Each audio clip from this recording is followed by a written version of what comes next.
अच्छा, हाणे 2021 में जेके डेथ्स थी हुयूं उन्हनि खे पाण डिस्कस कयूं था। सभिनि खां पहिरियों कंवल नसीर, ठीकु आहे।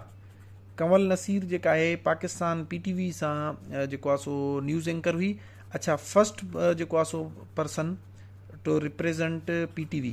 जॾहिं PTV जी पहिरीं नशरियात थी 1964 में, त मुंहिंजे ख़्याल में हिकिड़े मेल एंकर सां गॾु हीअ पहिरीं ख़ातून हुई जंहिं जेको आहे सो हिनखे PTV खे रिप्रेज़ेंट कयो हुयो। शी वॉज 70 years old, ठीकु आहे। ऐं उन जी डेथ थी वई कॾहिं 25 मार्च 2021 ते, ठीकु आहे। 25 मार्च 2021 ते हिन जी डेथ थी वई। सो इम्पॉर्टेंट पर्सनैलिटी हुई, हिनखे ध्यान में रखणु खपे। ऐं फर्स्ट एंकर हुई जॾहिं PTV जी पहिरीं नशरियात थी त हिन रिप्रेज़ेंट कयो कंवल नसीर। जेके 90s किड्स आहिनि या उन खां पोयों वारा माण्हू हिनखे चङी तरह सुञाणींदा हूंदा। हीअ वॾी मशहूरु माई रही चुकी आहे। जॾहिं केबल जो दौरु न हुयो त PTV में जेको आहे सो हर तक़रीबन माण्हू हिनखे सुञाणींदो हुयो। कुझु माण्हू थी सघे थो नाले सां न सुञाणींदा हुजनि, पर उनखे बाय फेस लाज़मी सुञाणींदा हूंदा, ठीकु आहे। सो इहो तव्हांखे ध्यान में रखिणो आहे। उनखां पोइ उमर शरीफ़, वेरी वेल नोन पर्सनैलिटी हुई, कॉमेडियन हुयो, जेको 66 years जी एज में फोत थी वियो, ठीकु आहे। 66 years। काथे फोत थियो? जर्मनी में। बीमार हुयो। गवर्नमेंट ऑफ सिंध जेको आहे सो उनखे पंहिंजे ख़र्चे ते इलाज जे लाइ मोकिलियो हुयो, पर उहो बची न सघियो ऐं फोत थी वियो। कहिड़ी डेट ते फोत थी वियो? 2 अक्टूबर 2021, ठीकु आहे। हाणे डेट जेके हूंदियूं आहिनि इन्हनि जो इहो तरीक़ो हूंदो आहे, 5, 8, 10 पर्सनैलिटीज़ हूंदियूं आहिनि या वधि में वधि 12 हूंदियूं, त उन्हनि जी हिकिड़ी तरतीब जी हाणे वीडियो ॾिसी करे उनखां पोइ उन्हनि जी क्रोनोलॉजिकल सीक्वेंस, यानी कि जेको पहिरियों फोत थियो उनखे पहिरियों लिखो, मार्च वारे खे बाद में, अप्रैल वारे खे बाद में, इहे लिस्ट ठाहे वठो। ऐं पेपर में वञण खां पहिरियों अलॻि सां हिकिड़ी लिस्ट पई हुजे, उनखे वञण महिल सिर्फ़ु हिकिड़ी नज़र मां कढी वञो। ऐं ऑब्वियसली हिन में रटो हणणो पवंदो आहे, ॿी का अहिड़ी ख़ासि ट्रिक न आहे यादि रखण जे लाइ। सो उमर शरीफ़ 2 अक्टूबर 2021 ते फोत थियो हुयो। 66 years एज हुयो त, ऐं जर्मनी में फोत थियो हुयो, ठीकु आहे। अच्छा, अॻिते हलूं था पिया। एजाज़ दुरानी।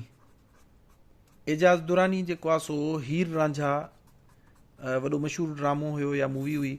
उनजो उन में जेको आहे सो हीरो तौरु परफॉर्म कयो अथईं, स्टार तौरु परफॉर्म कयो अथईं। ऐं husband of Noorjahan, madam Noorjahan तव्हां ॿुधी हूंदी या उनजा गाना लाज़मी ॿुधा हूंदा। हे मैडम नूरजहान जो जेको आहे सो हस्बैंड बि हुयो, ऐं जेको आहे हीर रांझा में त स्टार जेको आहे परफॉर्म करे चुको एजाज़ दुरानी। कॾहिं फोत थी वियो? 1 मार्च 2021। जीअं तव्हांखे चयमि त क्रोनोलॉजिकल सीक्वेंस में लिस्ट ठाहींदो त हिनखे सारी ॻाल्हि आहे उन में उमर शरीफ़ खां मथे रखंदो, ठीकु आहे। 1 मार्च 2021 एजाज़ दुरानी हीर रांझा जो जेको आहे सो हीरो हुयो ऐं नूरजहान जो हस्बैंड हुयो। अच्छा, उनखां पोइ बेगम नसीम वली ख़ान। बेगम नसीम वली ख़ान ANP जी जेको आहे सो लीडर हुई, ठीकु आहे। इहा फोत थी वई मई 2021 में, 16 मई 2021 ते फोत थी वई, ठीकु थी वियो। अच्छा, ANP लीडर हुई ऐं जेको आहे सो 88 years ग़ालिबन एज हुयसि जंहिंमें इहा फोत थी वई आहे। अच्छा, उनखां पोइ मसूद अहमद ख़ान जर्नलिस्ट हुयो। हाणे हे छो इम्पॉर्टेंट आहे? हिनखे घणा माण्हू न सुञाणींदा हूंदा मसूद अहमद ख़ान, पर हे इम्पॉर्टेंट जर्नलिस्ट हुयो। 90 years जेको आहे सो एज में फोत थी वियो हुयो। ऐं हे इम्पॉर्टेंट इन करे आहे त हे कुझु वॾियूं मशहूरु जेके आहिनि पाकिस्तान जे ठहण खां पहिरियों अख़बारूं हुयूं उन्हनि में बि कमु करे चुको आहे। जीअं मिसाल ज़मींदार अख़बार। हाणे ज़मींदार अख़बार जेको आहे सो मुस्लमाननि जी ज़बान सम्झी वेंदी बिफोर पार्टीशन, यानी कि 1920, 1920s, 1930s ऐं 1940s में हे सभिनि मां बेस्ट सेलर जेको आहे सो अख़बार हुई। ऐं जीअं अॼुकल्ह मिसाल जंग ऐं जेको आहे सो एक्सप्रेस वग़ैरह तव्हां ॾिसंदा हूंदो या इंग्लिश में डॉन ॾिसंदा हूंदो। सो हे जेको आहे सो माउथ पीस ऑफ मुस्लिम्स सम्झी वेंदी ज़मींदार अख़बार। इन जो फाउंडर केरु हुयो? जनरल नॉलेज जो सवाल आहे। मौलाना ज़फ़र अली ख़ान, ठीकु आहे। मौलाना ज़फ़र अली ख़ान हिन जो फाउंडर हुयो। ज़मींदार अख़बार वॾी मशहूरी, उन में जेको आहे सो हे एज़ अ सहाफ़ी कमु करे चुको आहे मसूद अहमद ख़ान। ऐं उनखां पोइ कुझु ॿियूं मशहूरु जेको आहे सो अख़बारूं 1951 में जेको आहे सो हे माइग्रेट करे पाकिस्तान आयो हुयो, ठीकु आहे। पाकिस्तान ठहण जे वक़्तु न आयो, तक़रीबन घणा 3-4 साल बाद में आयो हुयो। सो मसूद अहमद ख़ान तमामु वॾो जर्नलिस्ट आहे। ऐं हिन जी स्पेशलिटी आहे त हे जेके पाकिस्तान ठहण खां पहिरियों जेके इंपॉर्टेंट अख़बारूं उन्हनि में बि या हे तारीख़ी अख़बारूं इन्हनि में बि कमु करे चुको आहे। सो इहो फोत थी वियो। कहिड़ी तारीख़ ते फोत थी वियो? इन लाइ पुछा कंदा आहिनि 5 जुलाई 2021। सो इन जी डेट बि यादि करे छॾियो ऐं कुझु इंपॉर्टेंट जेका इंफॉर्मेशन हुई उहा तव्हां सां शेयर कई, इहा बि यादि रखी छॾियो। अच्छा, उनखां पोइ सदर ममनून हुसैन नून लीग जो सदर रही चुको आहे ऐं इन खां पहिरियों गवर्नर सिंध बि रही चुको आहे 1990 में ग़ालिबन। ठीकु आहे। सदर साबिक़ सदर ममनून हुसैन। ममनून हुसैन जेको आहे 80 सालनि जी उमिरि में फोत थी वियो हुयो। कॾहिं फोत थियो हुयो? 14 जुलाई 2021 ऐं सदर कॾहिं रहियो? 2013 खां 2018 ताईं। ठीकु आहे। ऐं गवर्नर सिंध बि रही चुको आहे मुंहिंजे ख़्याल में 1990 में 90 या 91 दौर में गवर्नर सिंध बि रही चुको आहे। सो इम्पॉर्टेंट पर्सनैलिटी हुई। 14 जुलाई 2021 ते हिन जी वफ़ात थी वई। इहो बि तव्हांखे ध्यान में रखिणो आहे। अच्छा, उनखां पोइ मुमताज़ अली भुट्टो मुंहिंजे ख़्याल में ग़ालिबन मोहतरमा जो मामू हुयो। मुमताज़ अली भुट्टो CM सिंध बि रही चुको आहे। ठीकु आहे। इहो फोत थी वियो 94 ईयर्स जी एज में। 94 कॾहिं फोत थियो हुयो? 18 जुलाई 2021।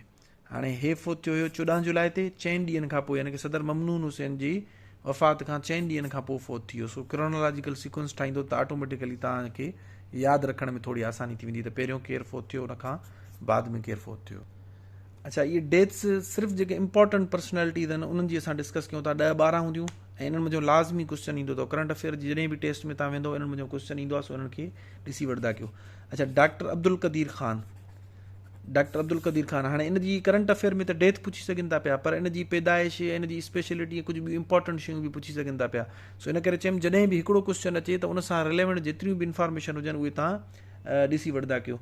सभिनि खां पहिरियों करंट अफेयर असां डिस्कस कयूं था त इन जी डेथ ॾिसंदासीं त इन जी डेथ कहिड़ी तारीख़ ते थी त 10/10/2021, यानी कि 10 छा थींदो अक्टूबर 2021 में इन जी डेथ थी हुई।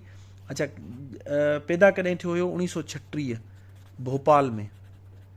भोपाल इंडिया में पैदा थियो हुयो। ज़री ॻाल्हि आहे पाकिस्तान जी ठहण खां पहिरियों पैदा थियो हुयो। अच्छा, हिन जी एज हुई 85 ईयर्स जी एज में जेको आहे हिन जी डेथ थी 1936 भोपाल में पैदा थियो हुयो।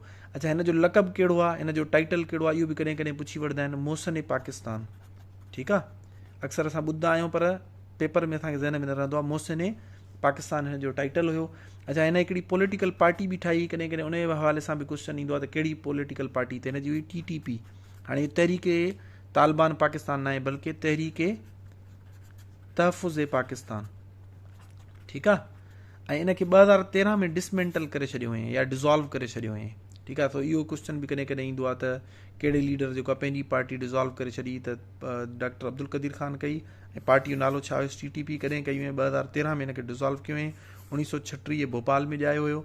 अच्छा, इन जी छा आहे? इन करे जो हिन एटम बम खे ठाहिण में वॾो हिन जो कंट्रीब्यूशन हुयो। इन खां पहिरियों हे नीदरलैंड, यानी कि जेको जंहिंजो पुराणो नालो हॉलैंड हुयो, उन में यूरेनियम इनरिचमेंट ते कमु कंदो हुयो। पोइ इनखे ग़ालिबन भुट्टो साहब जेको आहे सो हिते पाकिस्तान में खणी आयो ऐं एतिरा साल इहो कमु कंदो रहियो। ऐं उनखां पोइ जेको आहे सो पाकिस्तान एटम बम ठाहे वरितो ऐं इनखे जेको आहे मोहसिन पाकिस्तान जो लक़ब ॾिनो वियो। बाद में मुशर्रफ सां हिन जा कुझु जेको आहे सो तज़ादात बि हुया, जंहिंजे करे हिनखे नज़रबंद बि कयो वियो हुयो। बहरहाल हे हिन जी पार्टी हुई तहरीक तहफ़ुज़ पाकिस्तान। ऐं कहिड़ी डेट ते फोत थियो आहे? सभिनि मां इंपॉर्टेंट करंट अफेयर जे हवाले खां हे डेट आहे 10/10/2021 डॉक्टर अब्दुल क़दीर ख़ान। अच्छा, तक़रीबन सभु जेके इंपॉर्टेंट डेट्स हुयूं 2021 में डिस्कस करे वरितियूं आहिनि। आख़िरी जेका डेथ इंपॉर्टेंट आहे असां डिस्कस कंदासीं उहो आहे सैयद अली गिलानी। सैयद अली गिलानी जीअं असां नालो ॿुधंदा आहियूं फ़ौरन कश्मीर ज़हन में ईंदो आहे। हे कश्मीरी सेपरेटिस्ट लीडर हुयो जेको इंडियन ऑक्यूपाइड कश्मीर में हुते तहरीक हलाए पियो त जेको आहे कश्मीर खे आज़ादु कयो वञे। ठीकु आहे। 92 ईयर्स ओल्ड हुयो। इहो फोत थी वियो श्रीनगर में। मुंहिंजे ख़्याल में जेको आहे नज़रबंदी या जेको आहे सो क़ैद जे दौरान फोत थियो आहे। ऐं कहिड़ी डेट ते फोत थियो आहे?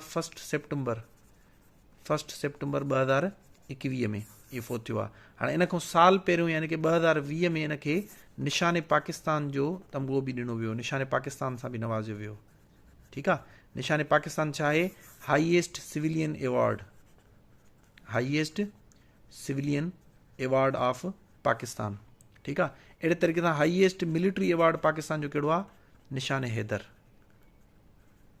निशान हैदर जेको ग़ालिबन हिन महिल ताईं 10 माण्हुनि खे मिली चुको आहे, ऐं जंहिंमें मेजर राजा अज़ीज़ भट्टी, राशिद मनास शहीद वग़ैरह इहे सभु शामिल आहिनि। हाणे जीअं हिते इहो आयो त तव्हां अहिड़े तरीक़े सां highest civilian award of Pakistan, वरी highest military award of Pakistan, वरी अहिड़े तरीक़े सां highest civilian award of India ऐं highest military award of India, ऐं कुझु मुल्कनि जा वरी हाईएस्ट मिलिट्री एवॉर्ड्स उहे बि ॾिसी वठंदा कयो। हाणे छॾियो हिन वीडियो में डिस्कस कंदासीं त वरी असां थोरो डिस्ट्रैक्ट थी वेंदासीं, इन करे नथा कयूं। पर तव्हांखे सम्झायां थो त पढ़ण जो तरीक़ो छा हूंदो आहे। जॾहिं बि हे आयो त हाणे जेके बि अहम मुल्क आहिनि, जीअं हाणे इंडिया जो हाईएस्ट मिलिट्री अवार्ड बि पुछियो वेंदो आहे, बर्तानिया जो ख़ासि तौर ते हाईएस्ट मिलिट्री अवार्ड पुछा कयो वेंदो आहे। सो उन्हनि खे ॾिसी वठंदा कयो। अच्छा, निशान हैदर हिन महिल ताईं कहिड़नि कहिड़नि माण्हुनि खे मिलियो आहे उनजी लिस्ट ॾिसी वठंदा कयो। मां तव्हां शेयर करे वठंदुमि, पर हिकिड़ो पढ़ण जो तरीक़ेकार ॿुधायां थो त हिकिड़े सुवाल मां ॿिया सुवाल कीअं ठाहिबा आहिनि ऐं ओवरऑल सब्जेक्ट ते ऐं जनरल नॉलेज ते ग्रिप कीअं ईंदी आहे। त जेकॾहिं हिकिड़ो को MCQ अचे थो उन सां रिलेटेड जेके 10-12 MCQs ठहनि था उहे तव्हां ॾिसी वठंदा कयो। सो असांजी जेका हे पूरी थी वई, जेका करंट अफेयर जेके डेथ्स हुयूं इहे पूरी थी वियूं। हाणे सेनेट इलेक्शन रहे थो पियो, उनखां पोइ वरी जेके बाक़ी टॉपिक्स हूंदा वरी नेक्स्ट डे ते कवर कंदासीं। सेनेट इलेक्शन मिंट में असां डिस्कस करे वठूं था पिया त 2021 में सेनेट इलेक्शन थी, ठीकु आहे। कॾहिं थी हुई? 3 मार्च 2021 ते सेनेट इलेक्शन थी। अच्छा, जॾहिं इहे सेनेटर चूंडिजी वेंदा आहिनि उन खां पोइ उहे पंहिंजो हेड यानी कि चेयरमैन ऐं डिप्टी चेयरमैन सिलेक्ट कंदा आहिनि। हाणे चेयरमैन ऐं डिप्टी चेयरमैन जी जेका इलेक्शन थी हुई उहा कॾहिं थी हुई? 12 मार्च 2021 ते, 12 मार्च 2021। हाणे चेयरमैन ऐं सेनेट जेको आहे डिप्टी चेयरमैन जी चूंड हुई, इन करे चेयरमैन जेको आहे उहो कहिड़ो सिलेक्ट थियो? सादिक संजराणी, ठीकु आहे। ऐं जेको आहे सो जेको आहे डिप्टी चेयरमैन केरु थियो हुयो? मिर्ज़ा मोहम्मद अली या मोहम्मद आफरीदी, मिर्ज़ा मोहम्मद आफरीदी। हिन महिल ताईं बि इहे ॿई ॼणा साॻा ई आहिनि, ठीकु आहे। हे उहा इलेक्शन आहे जंहिंमें नून लीग खे धकु पहुतो हुयो ऐं जेको आहे सो मुंहिंजे ख़्याल में मीर हासिल बज़न जो उन्हनि जो उम्मीदवार हुयो ऐं उनखां पोइ उहे न खटे सघिया हुया ऐं जेको आहे सो हॉर्स ट्रेडिंग जो इल्ज़ाम लॻो हुयो PTI जे मथां। जीअं हिन वक़्तु जेको आहे सो पंजाब असेंबली में सिचुएशन थी आहे, इहा साॻी उन वक़्तु हुई त अक्सरियत जेको आहे सो नून लीग वारनि जी ऐं अपोज़िशन जी हुई, पर खटे जेको आहे सो PTI जी पार्टी वई ऐं PTI जी पार्टी जेको आहे सो पंहिंजो जेको आहे सो कैंडिडेट इलेक्ट कराइण में कामयाबु थी वई। सो सादिक संजराणी जेको आहे सो चेयरमैन सेनेट इलेक्ट थियो हुयो ऐं मिर्ज़ा मोहम्मद आफरीदी जेको आहे सो डिप्टी चेयरमैन इलेक्ट थियो। इहा जेका इलेक्शन हुई कॾहिं थी? 12 मार्च ते। ऐं जनरल इलेक्शन यानी कि सेनेट जी उहा कॾहिं थी? 3 मार्च 2021 ते। अच्छा, हिकिड़ो ॿियो इम्पॉर्टेंट, अच्छा हिन में सभिनि खां वधीक जेके वोट हुया उहे जेको आहे PTI खयां। सेनेट जो थोरो पहिरियों बि मुंहिंजे ख़्याल में डिस्कस करे आहियूं, हाणे बि डिस्कस करे वठूं था पिया त कोई बि सेनेटर 6 सालनि जे लाइ इलेक्ट थींदो आहे। घणनि सालनि जे लाइ? 6 सालनि जे लाइ। पर 6 सालनि खां पोइ इलेक्शन न थींदी आहे, इलेक्शन हर 3 सालनि खां पोइ थींदी आहे। यानी कि 3 सालनि में इहो हूंदा त जेके अधु उम्मीदवार हूंदा आहिनि 50% यानी कि पुराणा, उहे रिज़ाइन करे वेंदा आहिनि या उहे जेको आहे सो सीटूं छॾींदा आहिनि, उन्हनि जी जॻह ते नवां ईंदा आहिनि। हाणे जेके पुराणा हुया हिननि खे 3 साल थी विया न, हिननि खे घणा थी विया? 3। हिननि खे घणा थी विया? 6 साल। हाणे हे सभु हलिया विया, हिननि जी जॻह ते नवां अची विया। वरी 3 सालनि खां पोइ छा थींदो? हे जेके 3 सालनि वारा हुया इहे पुराणा थी वेंदा, यानी कि इहे रिज़ाइन करे वेंदा। हिते वरी जेके नवां इलेक्ट थिया हुया इहे वरी हिन में अची वेंदा, सीनियर कैटेगरी में। सो ईअं थींदो त 6 सालनि जे लाइ आहे, पर हर 3 सालनि खां पोइ इलेक्शन थींदी आहे, यानी कि 50% उन मां जेको आहे सो मुस्ताफ़ी थी वेंदा आहिनि, वरी नवां उन्हनि जी जॻह ते इलेक्ट थी वेंदा आहिनि। सो सेनेट जो इहो थोरो तरीक़ेकार आहे। ऐं अच्छा, हिन में ॿियो हिकिड़ो इंपॉर्टेंट क्वेश्चन जेको सेनेट इलेक्शन 2021 में पुछा कई वेंदी आहे त हिन में फर्स्ट सिख सेनेटर जेको आहे सो इलेक्ट थियो हुयो, ठीकु आहे। माइनॉरिटी कोटा ते जेका सीट मिलियल हूंदी आहे उहा PTI ॾिनी हुई कंहिंखे? सिख सेनेटर हुयो जंहिंजो नालो हुयो गुरदीप सिंह, जंहिंजो KPK सां तालुक़ु हुयो, ठीकु आहे। गुरदीप सिंह फ्रॉम KPK ऐं PTI हिन खे बि जेको आहे सो सेनेटर ठाहियो हुयो, फर्स्ट सिख सेनेटर। हाणे इहो इंपॉर्टेंट इन करे यादि छो आहे, ज़ाहिरी ॻाल्हि आहे पहिरियों हिंदू सेनेटर बि थी चुका आहिनि। जीअं जेको आहे सो पहिरीं फीमेल जेको आहे हिंदू सेनेटर हुई जंहिंखे PP जेको आहे सो पंहिंजो सेनेटर कयो हुयो। अहिड़े तरीक़े सां उहो बि पेपरनि में पुछा कई वञे पई आहे, इंपॉर्टेंट हुयो। अहिड़े तरीक़े सां फर्स्ट सिख सेनेटर आहे, नालो छा अथसि? गुरदीप सिंह। ऐं कहिड़ी पार्टीअ तरफ़ां हुयो? PTI तरफ़ां। कहिड़े सूबे सां तालुक़ु अथसि? KPK सां। सो इहे हुयूं सेनेट जे बारे में इंपॉर्टेंट शयूं जेके तव्हां डिस्कस कयूं आहिनि। तक़रीबन असांजो अधु जेको आहे 2021 कवर थी वियो आहे। बाक़ी जेके पोइ हिते इंपॉर्टेंट इवेंट्स आहिनि पाण इंशाल्लाह सुभाणे डिस्कस कंदासीं। Thank you so much.